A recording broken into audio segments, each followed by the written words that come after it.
ahead and do the Twitch after the live. More draft. The NFL selection meeting 2025, better known as the draft.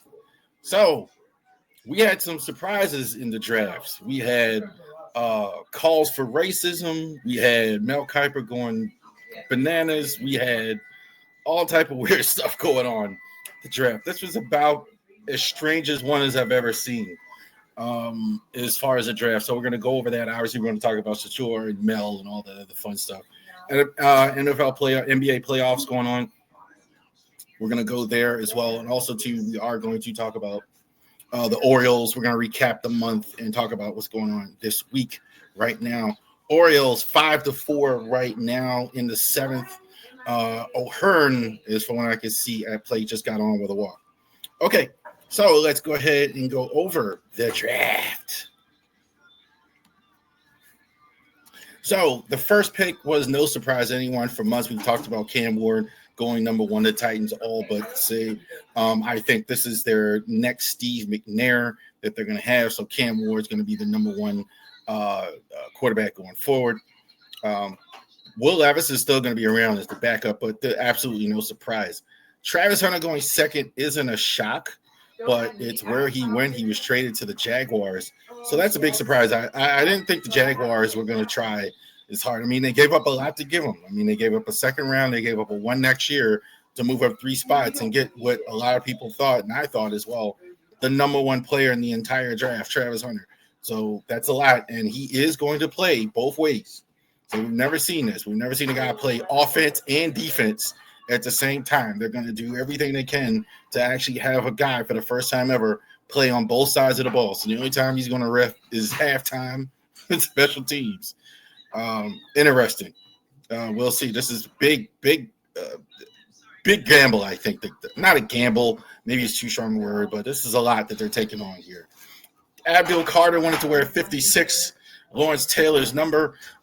He's not going to get to wear it. LT said no, but he is going to play for the Giants. I think best pass rush in the draft. I think not for Travis Hunter. He would be the number one player in the draft. Will Campbell, I think the biggest need that the Patriots had was actually offensive tackle. So I think that was a need for them. I think a lot of people predicted that as well. Mason Graham, number 5. So we had the spot right for Mason Graham, but just a team. So the Browns moved down. Hopefully the Browns can maneuver this right for their sakes at least. So you move down, you get a couple extra picks for next year. You get number 1 next year, and you get a top 3 player, I think Mason Graham as well, to go next to Myles Garrett. I think it's an excellent move getting that as well. But can you work this right? Can you navigate this right with the Browns' history of not doing that? Ashton Genty had this for the Raiders. I think this is exactly what Mark Davis was going to do as well. Tom Brady is now, I think he's part of the decision-making there in Las Vegas. So Genty is going to be their starting running back. Picking 6, Armand Membu for the Jets. Membu, I think other people liked him more than I did. I think he's like on the right side. I think that's what you're probably going to see with him. He could be a very good right tackle on the other side, very good run block. I don't think he's a phenomenal pass blocker. I don't love his feet for tackle. Don't love it, but I think you had a lot of guys in the draft like that this year. Even who the Ravens pick will go over, but it was like you had a lot of guys like that. Just feet weren't great, so you had to move him to right tackle and kick him inside. But Membu, I think Membu's definitely a need for them. Terriota McMillan, we mocked that to the Panthers. I think Bryce Young needs a number 1 receiver. So this was your best shot at taking a number 1 receiver, taking Terriota McMillan as well. Pretty much the number 1 receiver in the draft. I think he's a little flawed because he's not blazing speed. He's not huge. So I think there is a bit of a risk there. But he's a very, very good route runner, very solid route runner, very fundamentally sound, good career at Arizona. So makes a lot of sense. Number 8, Calvin Banks, number 9 for the Saints. Banks, I think, I had him as the best tackle in the draft. I thought if I was to pick, I was definitely going to take Calvin Banks. Saints definitely need it. They had Brandon Ramczyk retire as well. The line was not very good anyway, so definitely this was a definite need. Teams have several needs, but as well, Carr did hear. I see this on social media where Carr has his injury. He should be able to play though as well, but.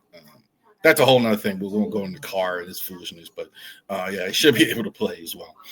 Colston Leveland, number 10 for the Bears.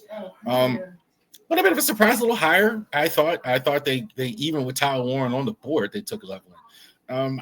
This was kind of like half a dozen of one and 2 dozen of the other. Leveland, I think, was a guy. If you wanted the downfield guy, the catcher, the pure pass catcher, I thought you like Colston Leveland. Tyler Warren, who went a little bit later, I thought was a more complete tight end. I kind of compared these two guys. If you like Shannon Sharp, you take Colston Leveland. If you like Ron Gronkowski, then you take Tyler Warren. That was kind of my comparison there. Number 11, Mikael Williams. A little bit higher than I thought, but probably the spot that the Niners would pick. An edge rusher, probably best run guy, I thought, out of those top edge guys. So I thought he was the one where you would take him as far as stopping, setting the edge, and all that. I think Mikael Williams was the best one. Kyler Booker went 12 to Dallas. I was a little bit surprised by this. I thought for sure Dallas would take the running back in the first round, but Booker, I think, was the best guard on the board without question. I thought Booker was a mauler, physically strong. You could put him in right away. I thought also, too, he has great hands. I think his hand placement, because of his body type, is a little underrated. He's not just a mauler. He has great hands. I like his footwork, etc. Guard pure, not really a tackle. So I think it's maybe a little high for a guard that won't be super elite off the, but good, no problem with it. I mean, Booker is going to start for 10 years for you. So not a real problem there. Kenneth Grant from Michigan. A little surprised that the type of pick this was finally all the needs that the Dolphins had, that they went to tackle. So Grant might be really good. I think him and Mason Graham are really good.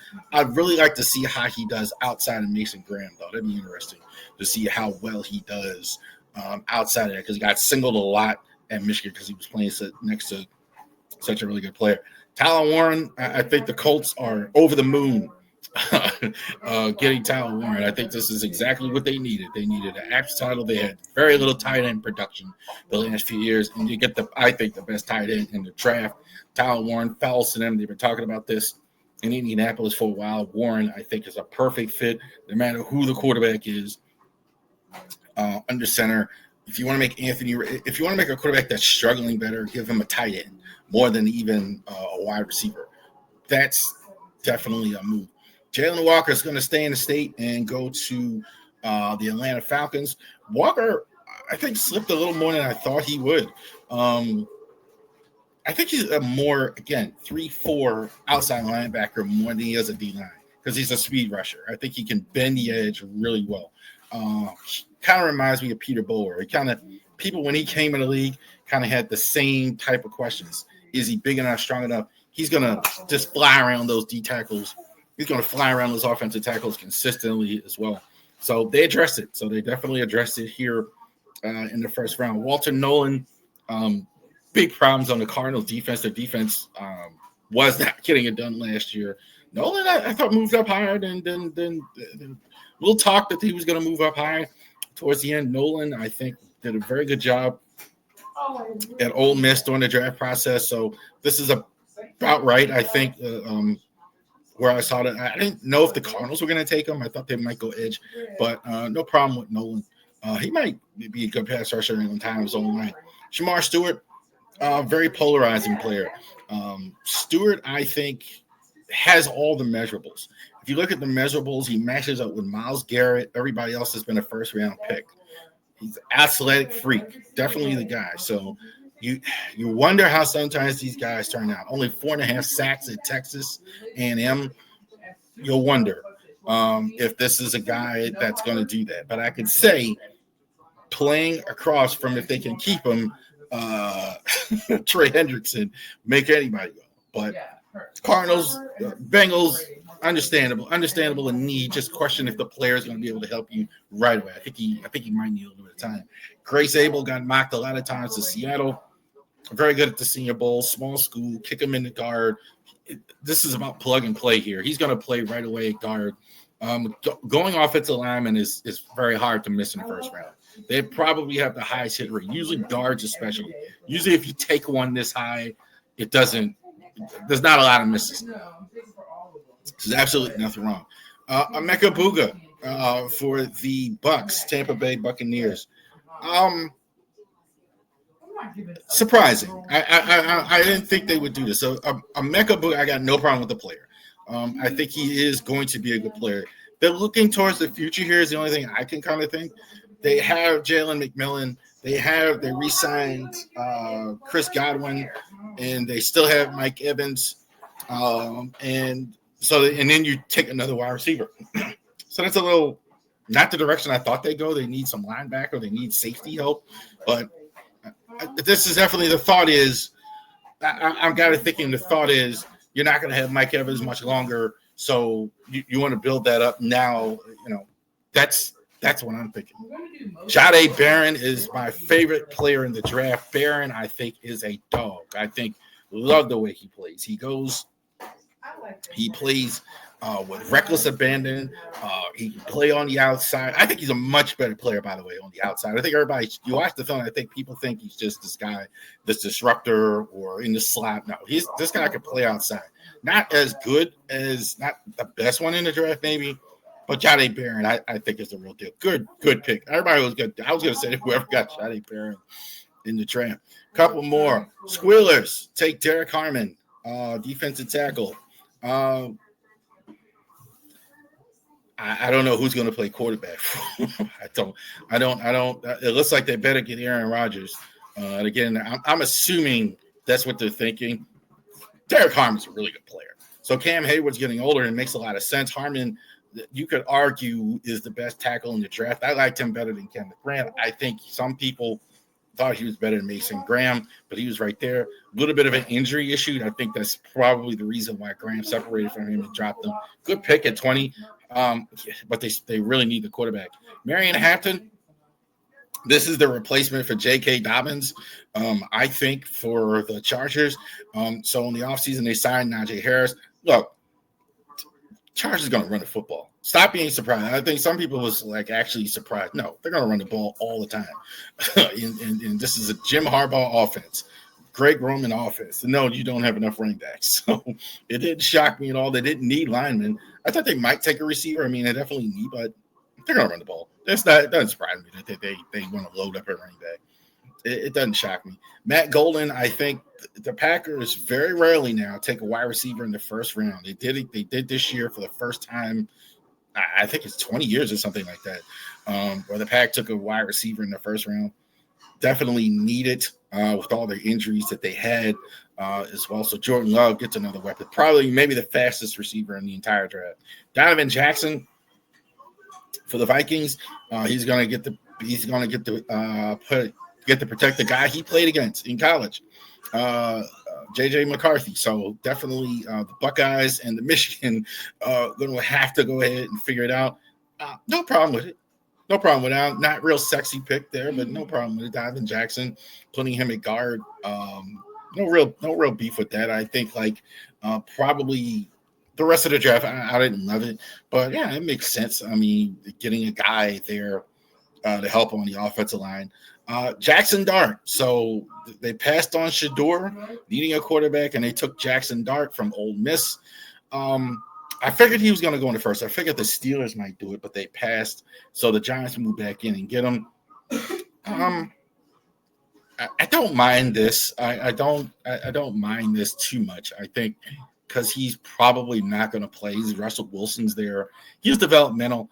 Other people seem to like him more than I did. I kind of have him at the top of the list of the next group of quarterbacks in the draft behind Shedeur and Cam Ward, simply because I think out of all those other ones, he has the measurables. He's tall. He's like 6'5". He's got the better arm. I don't love his arm, but he's got he's got all the things. So I think that's probably why he was higher on the list there. Dart, but he's not going to play right away. I think because Russell Wilson is there, James Winston is there, so he's going to get a chance to develop. A couple more. James Pierce. So the Falcons really address the edge. They're going to have Jalen Walker on the other side, James Pierce on the other side. This is more, I think, more of a roll of the dice. I think he's pretty good. Again, some off the field stuff that kind of pushed him down. Pierce, I think, is in a need for sure. So definitely one thing the Falcons needed, they needed defense. I thought they gave up a lot for this, but I understand that they really must think that this guy can really fit in for them. So I understand definitely a need fitting that pass rush. Ravens, Malachi Starks. The ADC's done it again. Top safety in the entire draft, Malachi Starks.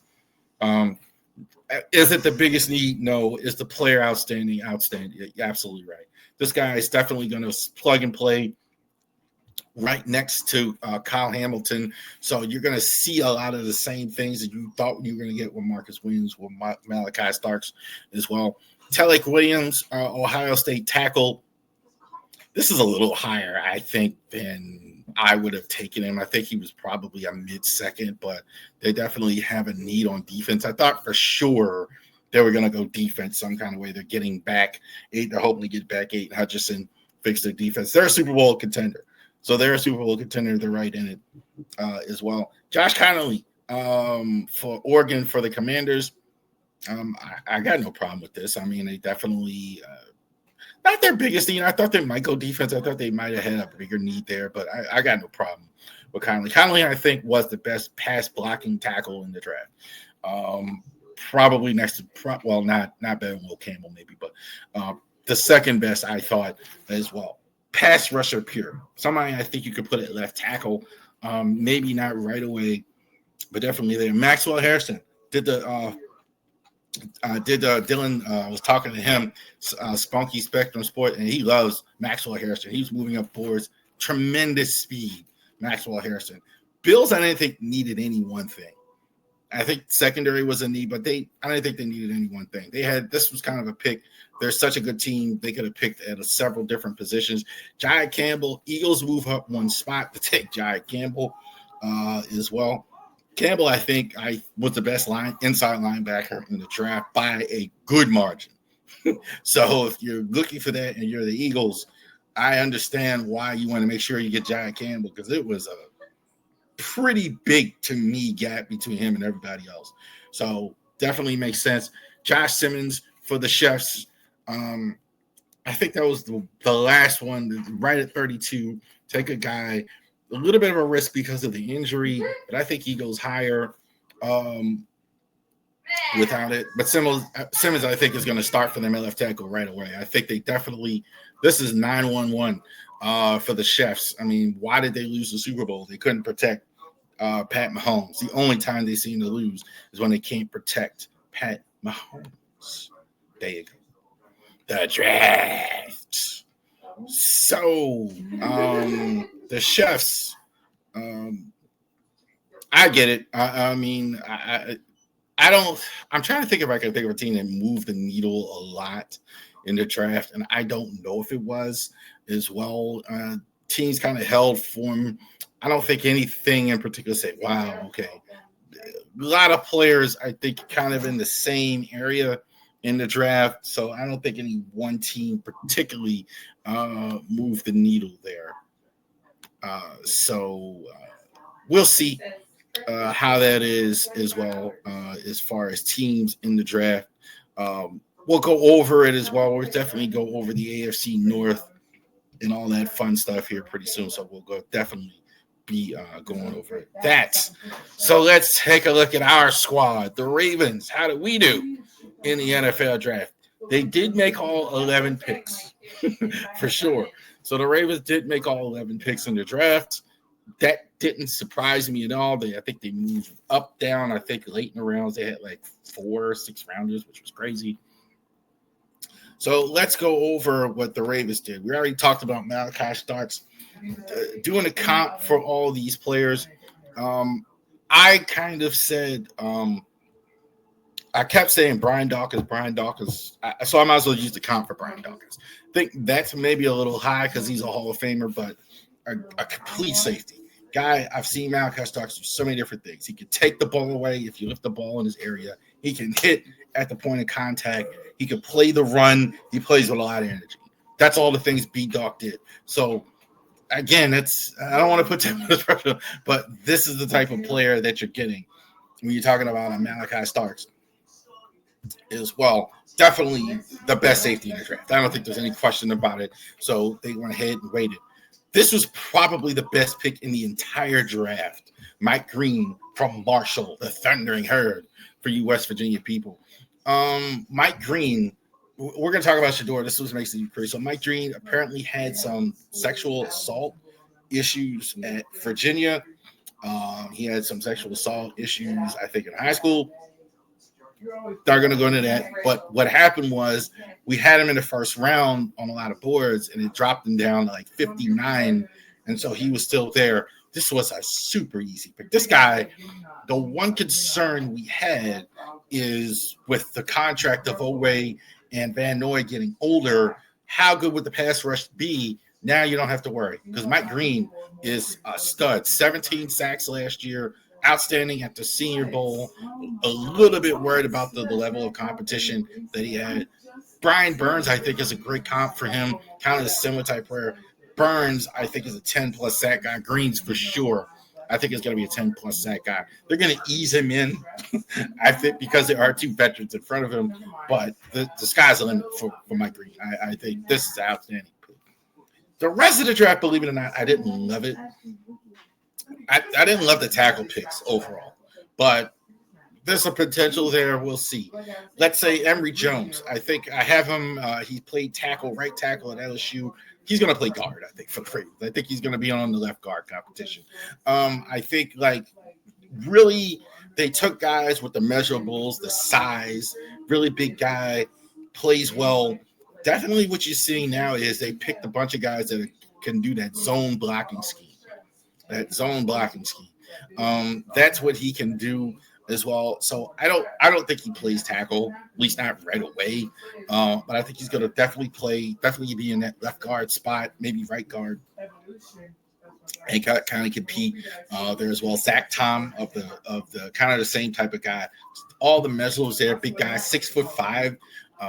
Emory Jones, I think, is I didn't love it, but I get it. They definitely had to go offensive line in the first 3 rounds. They definitely had to do it, in my opinion. Teddy Buchanan, California. Again, not necessarily the guy I liked. I think Chris Call was on the board.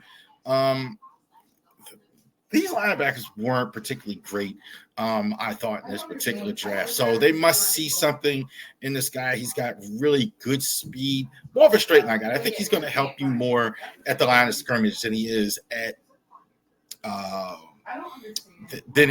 coverage, at least right away. Eric Kendricks, right, is for the Vikings. I think he's a similar type of guy, similar type of body type as well. He's definitely, I think, probably going to be some competition there with Trent Simpson is there as well. So Teddy Buchanan and Trenton Simpson, I think they're going to be they're going to go after it for the inside linebacker. Carson Vincent from Alabama A&M. Huge guy, 6'7", 300 plus pounds. The comp, because it's just on sheer size, was Daniel Falele. So you can take that for, that's kind of what I saw. But he's a little better in the zone blocking than Falele is. He's not going to see the field much in 2025. Not at all. He's definitely a guy that looking at down the line for when Ronnie Stanley moves on, maybe you can put this guy in and see. Maybe he'll play. Doubtful he'll play right away. But I think this is a guy they're going to develop. Just sheer size is the draw here as well. I'd like to see somebody with a little bit more at a bigger school, etc. But I understand the pick there as well, getting a really big offensive tackle. Bilal Cohen, BK from Western Michigan. long, lean guy. Both of these cornerbacks that they took are kind of long, lean guys. Byron Murphy was kind of like of the Vikings, kind of the same, like a long, lean guy as well.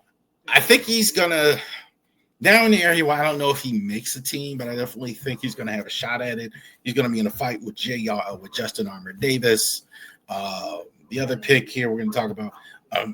Cohen, I think, is great speed though. Great speed. I think like definitely they're gonna try and keep more practice squad if they can't get it. Yeah. We just talked about Tyler Luke last week during the mock draft. So Tyler Luke for Arizona. So went around when Borales went to New England, kind of like in fantasy drafts. I think they had a little bit more sense of urgency. Hey, man, we better start moving. And this is going to be your starting kicker. They haven't said as much, but they're going to say probably goodbye to the GOAT, Justin Tucker. You don't take a kicker in the draft and to not play him. You don't do that. You bring him in a free agency or something like that. You don't bring a guy, you don't draft a guy and then not play him. So I think this is going to be your guy, Tyler Luke. Excellent percentage at Arizona. So that's the only concern when he played at Arizona. He's going to be playing in Baltimore as well. And by the way, and you're not going to be able to replace the Justin Tucker all the years. Yeah, all you can do is find the next guy and hope that you're not going to be able to replace Justin Tucker. I mean, you're probably not going to see that. LeJohntay Wester from Colorado played at several different schools. David Patton of the Patriots was the guy. Was the comp that I had for him. Kind of a smallish type of receiver. I think you'll see him some, but where he's really going to make value, and they made no bones about it when they said it, punt return. This is probably going to be the guy they're going to use on the punt return. They were not happy with Deontay Hardy, Tom Wallace, maybe more of a kick returner. This is a guy they're bringing in, especially for the punt return. Last year was a rare year where they weren't overly happy with the special teams. So they really made an effort here, these last two picks especially, to get better on special team. Aeneas Fub Peebles. Fub, I don't know what the nickname's for, but that's what they call him.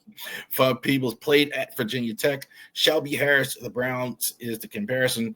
I think this is a guy that's for sure going to make the roster. Quick three technique guy.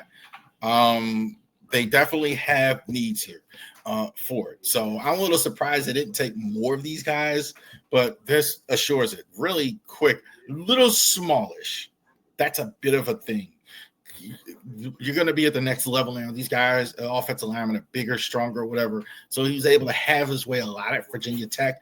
Can he do the same thing in next level? But he's probably not going to start. You can kind of, in a rotation on third down, excellent pick. Excellent pick. Great speed as well. Can he be over time a complete tackle? That's the question as well. And Robert Longerbeam. So they drafted two guys that are very similar from what I can see. Benjamin St. Just for the Commanders. Again, kind of long, lean, skinny, lat speed, about 6 feet tall. The measurements, all the measurables are there. I'm not sure him and Cone, BK both make the team. I think only one of them does. One of them possibly be on the practice squad. We will see as well. But good speed. I think like working on the defense, taking a guy late that can possibly help you. And this is a guy I think is going to be on practice squad. Gary Dillinger, guard center for the Saints. Landon Young was the comp. Dillinger, I think, is fine. I think this is actually a good late pick. I like it better than Nick Samak. I think they're going to try him at center for sure. That's the one thing. They're going to need a backup center. I don't think you have one now, but Makari gone. They're going to have to look at that. So definitely, I think that's going to be the competition with him and Nick Samak for the backup center role, even though I know he played guard in college. He's definitely going to play guard in guard competition. But I think pretty sure they're going to try him at center. There you go. All right. So, and that's the Ravens draft as well. They did take some undrafted free agents. I didn't have the whole list put up for you, but I did like Jay Higgins as